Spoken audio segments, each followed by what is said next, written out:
We have been traveling the rich lands of East Africa, far and wide, across the highlands and lowlands of this beautiful region, talking to farmers wherever we go.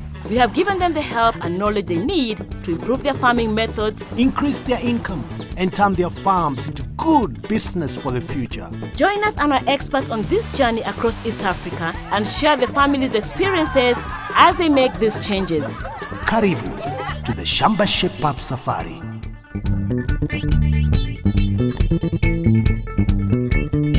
Jambo and welcome to Shamba Shape-Up. We are in Kapseret in Uasin Gishu County, which is very near Eldoret town. We're about to meet a young couple who are very hardworking and need a helping hand. So let's go meet them. Leah and Wilson, thank you so much for welcoming us to your farm. Yeah. Now Leah, tell me, how long have you lived here? 10 years ago. And you've been farming for how long? 6 years. 6 years. So what do you have around your farm? Niko na ng'ombe, kondoo na makuku. Where are the chickens, Leah? Inside the house. What are they doing inside the house? They are still resting. The chickens are resting inside the house? Oh, how many are they? 60. 60 inside here? Yeah. Now, Wilson, tell me, what are you growing here? Maize and beans. You have cows? 6 in number. How many are you milking? 3. Have you vaccinated them? I have not vaccinated this year, but I'm deworming them. You are deworming them? Yes. How about you, Leah? Do you vaccinate your chickens? Yeah. How long ago? 3 months. 3 months. Yeah. At least you're better than Wilson. Yes.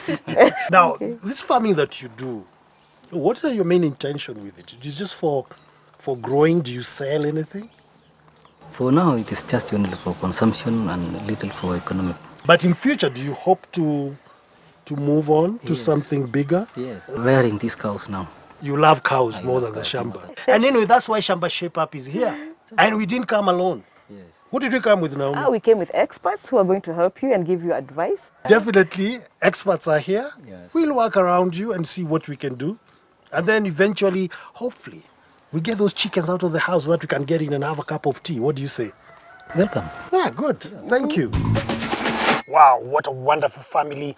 Naomi, there's loads of work to be done here. We've got all the experts ready. What do you think, Naomi?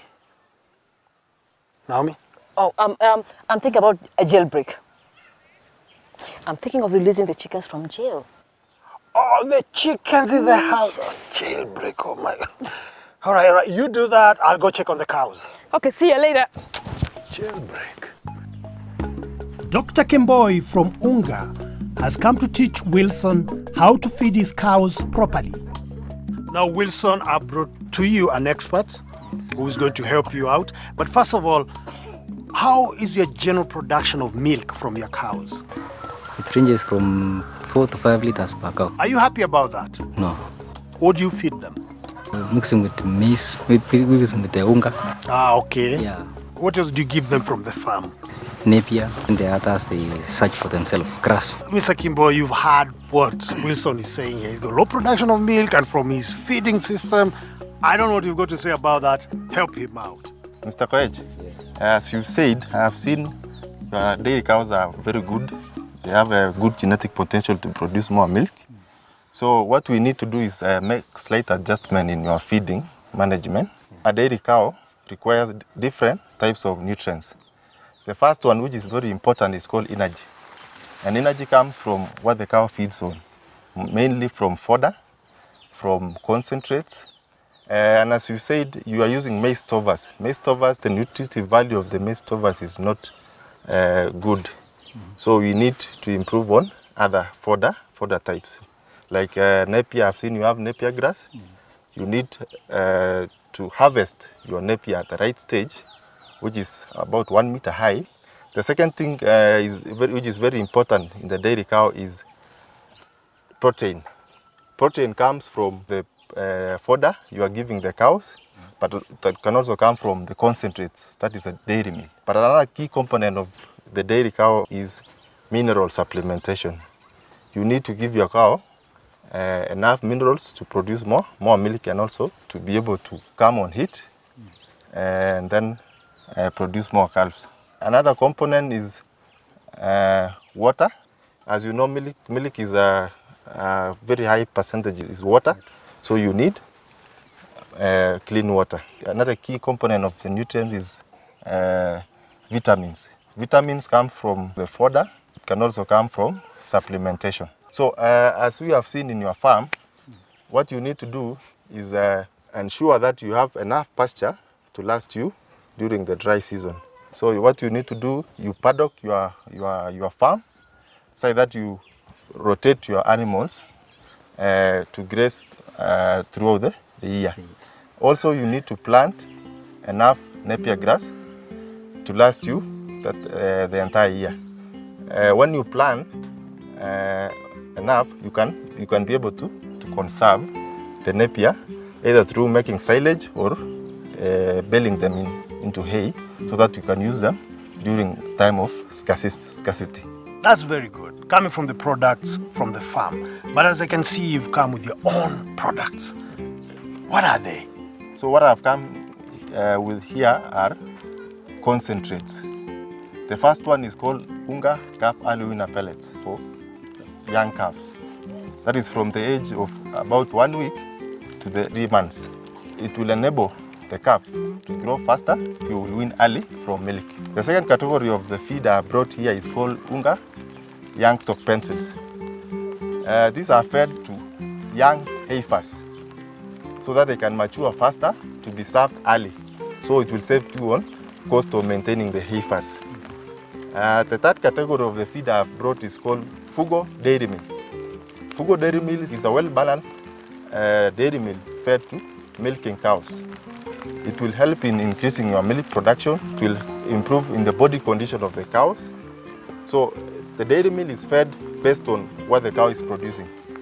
We usually advise the farmers to use 1 kilo of dairy meal for every 2 liters of milk produced. Sawa. Good. Now, and can you guarantee that if Farmer Wilson uses the products you brought for him today, his production of milk will improve? Yes, you will get to where you want to go as far as milk production is concerned. Wilson, what do you think of that? It's very nice. Will be so nice. Yes? I'll try. So next time we come here, we'll be getting over 10 liters per cow. Well done. Thank you, Mr. Kimboy. Remember, to get better milk, give each cow 1 kilo of dairy meal for every 2 liters of milk it gives you. So this is the infamous chicken jail.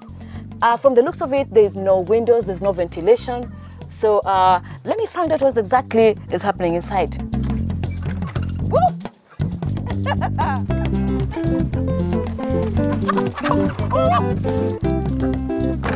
Oh, they're all trying to escape. Dr. Lawrence Ocheng from TechnoServe is here to see the chicken's jail and tell us how to make it better. So, Dr. Ocheng, you've had a look around the jail where Leah keeps her chicken. What do you think? I think the house is not that good. Even Leah herself cannot go inside there to feed the chicken. And the house is dusty. There is no ventilation in this house.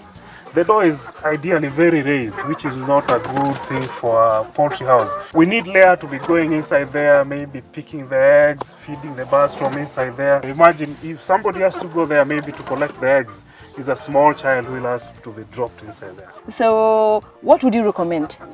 The first thing I recommend is to get proper ventilation of the house. You close up the east and the west side of the house. You make it completely sealed off and you leave some ventilation on the other side, north and south, so that there's easy blow of wind there. You must ensure that you're also comfortable inside there. Looking at the breed, you know, do you think that she has the right breed? Yeah, all the birds here look mixed. Some of them maybe they have had inbred, getting some very small size chicken. So the best thing is to do a proper selection of the breeds which she's going to use. For instance, we encourage our farmers to use the chicks from Kari Naivasha. Those are indigenous chicken with very good production as well as faster growth. And in terms of feeding, I mean, like, because she's been giving them just maize. Is this good? The initial feeding of a bird is very important because you need a bird which has developed bones. For the small birds, you need to use chicken duck mash because it's high in protein. Actually, I can say it's a very nutritive feed for the birds. And subsequently, as they grow, you can put them maybe in growers mash or the kienyeji mash, which will help supplement them. Given that they are indigenous chicken and they're able to move around the farm and then pick the worms and then feed like that.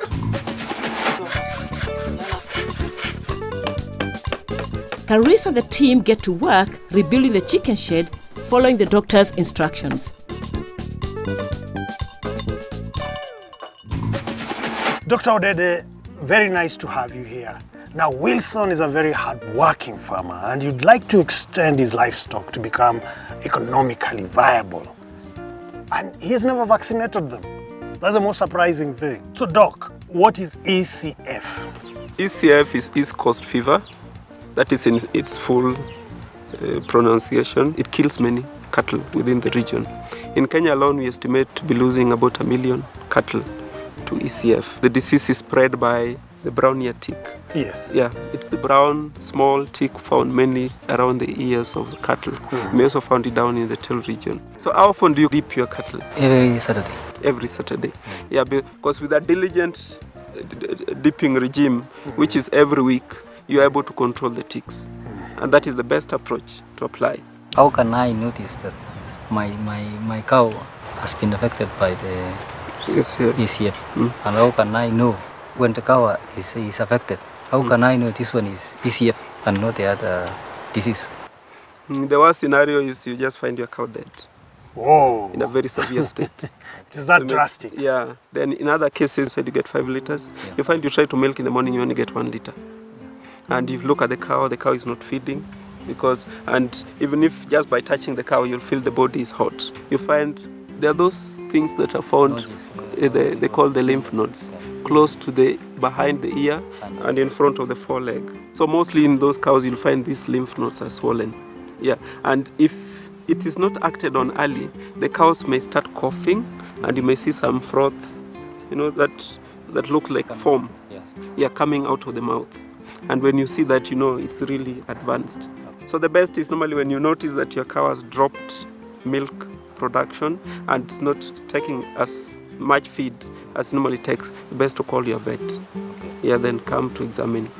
The challenge normally is the treatment is very costly. If it is properly treated, it will cost you between 4,000 and 5,000. The other pain of it is wherever the cow comes down with E.C.F, the milk production will go down and will take a lot of time. If the cow was expecting, the temperature may go up to 42 degrees centigrade. And at that temperature, if the cow was expecting, you'll get abortions. Wilson looks worried. You're worried, aren't you? Yes.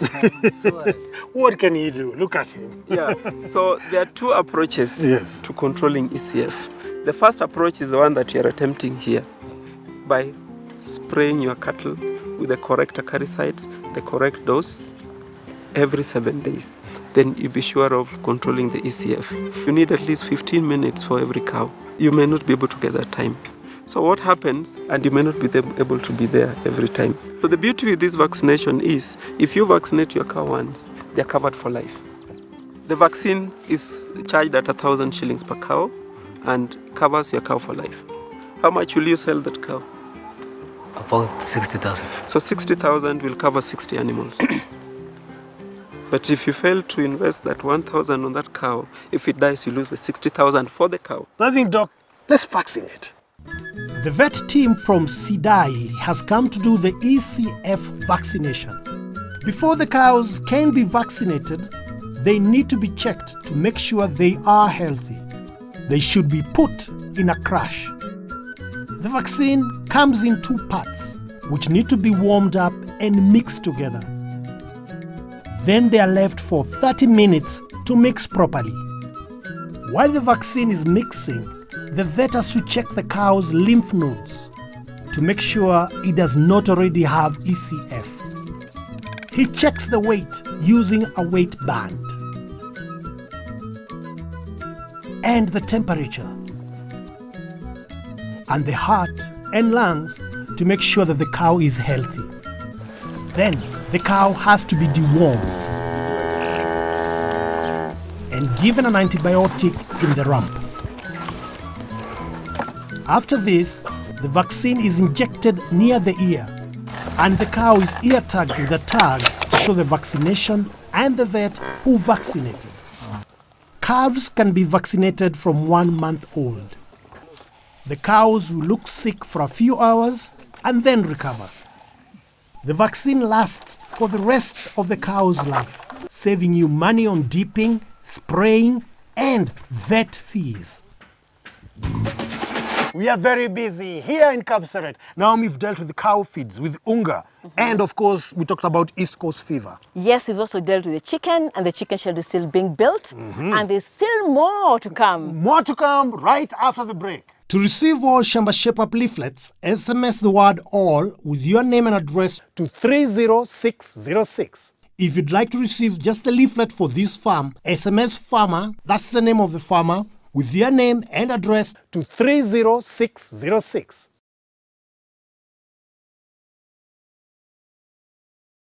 Welcome back to Shamba Shape-Up. We are still here in Kapseret, where you are looking at chicken housing, cows, Leah's vegetables and vaccines. Good, so let's get on with it.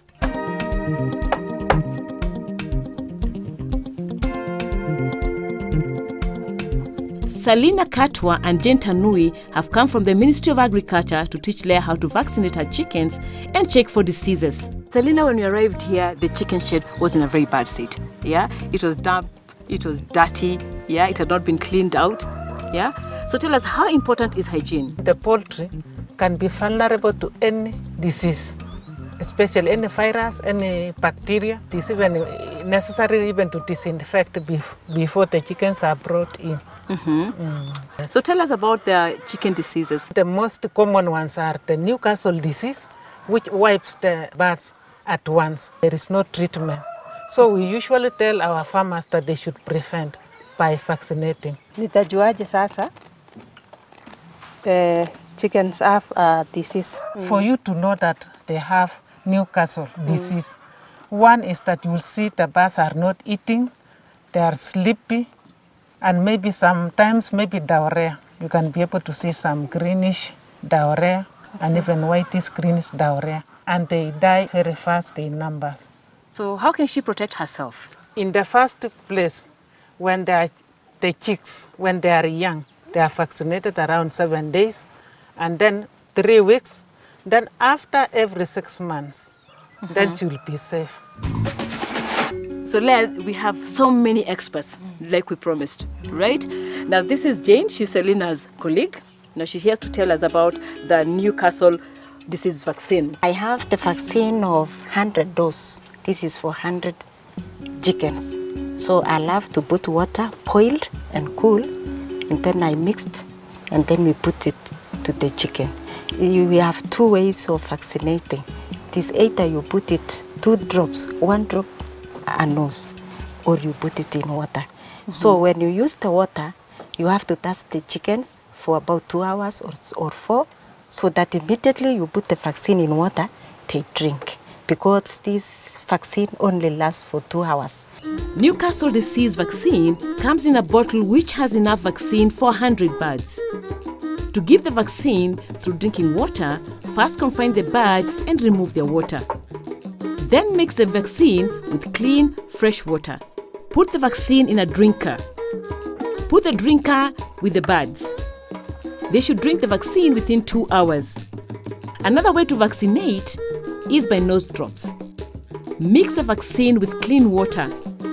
Then hold the chicken and turn its head to its side. Put 1 drop in each nostril and wait for the drop to go inside the nostrils. The nose drop method is better than the drinking water method.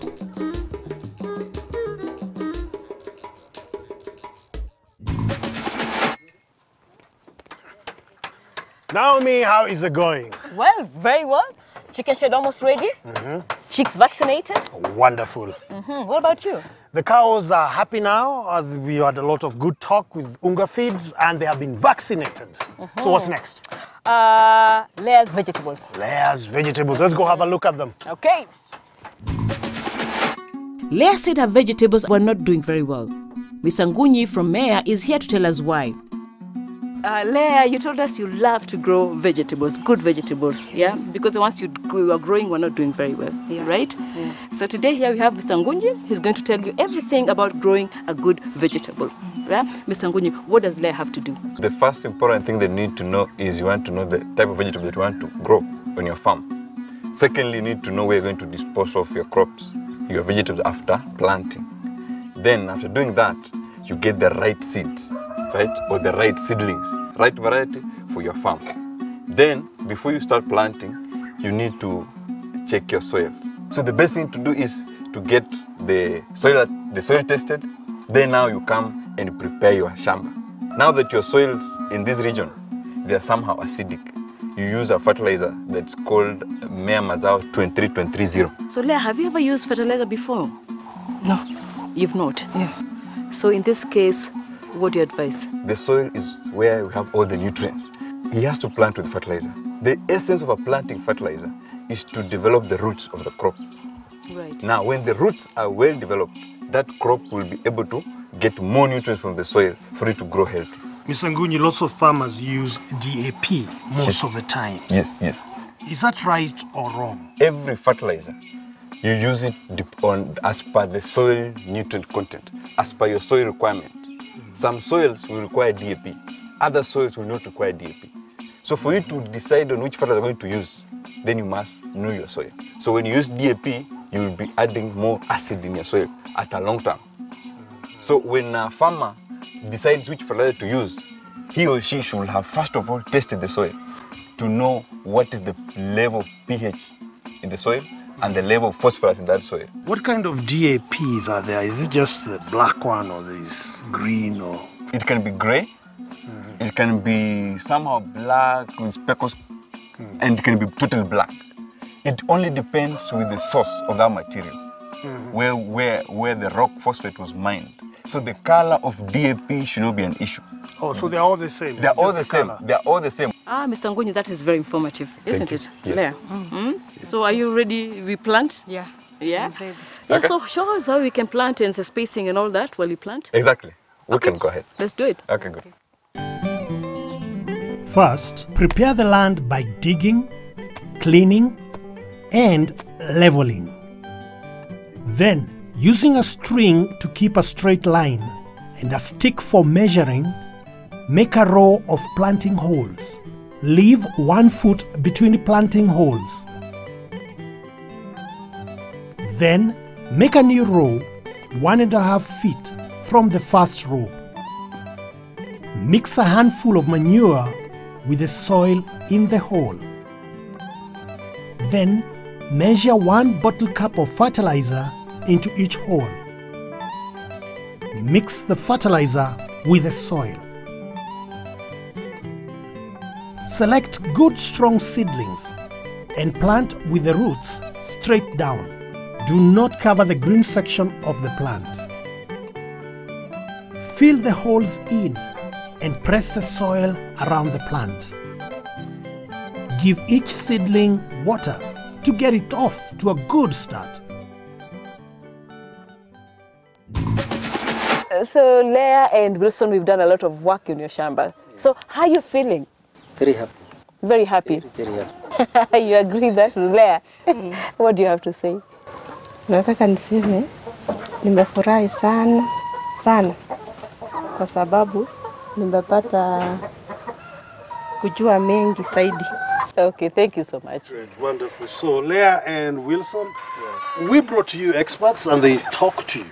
Yeah. Make use of them, right? We will. Anytime you're having a small problem with the things that we have dealt with, call them. They are ready and they'll come running straight to your farm. Yeah. Oh, what do you think of that? It will be so good. I will not be struggling now to find experts where they are. Yes. Because I have their contacts. You have their If I contact. see anything going messy in my farm, I'll just call them. Good, wonderful. So Leah, will you also do the same? Ya, nitafanya vile kwa sababu nimepata wataalamu vile wametufunza, ametufanya tujue mambo yenye hatukujua. Sasa tutaendelea vile wametuambia, tuende mbele, hatutarudi tu nyuma tena. Yeah, it's Now, let me ask you, Leah, we came here, we saw cows, we seen your chickens. Is there something else you're hiding? Have you locked something somewhere else? No.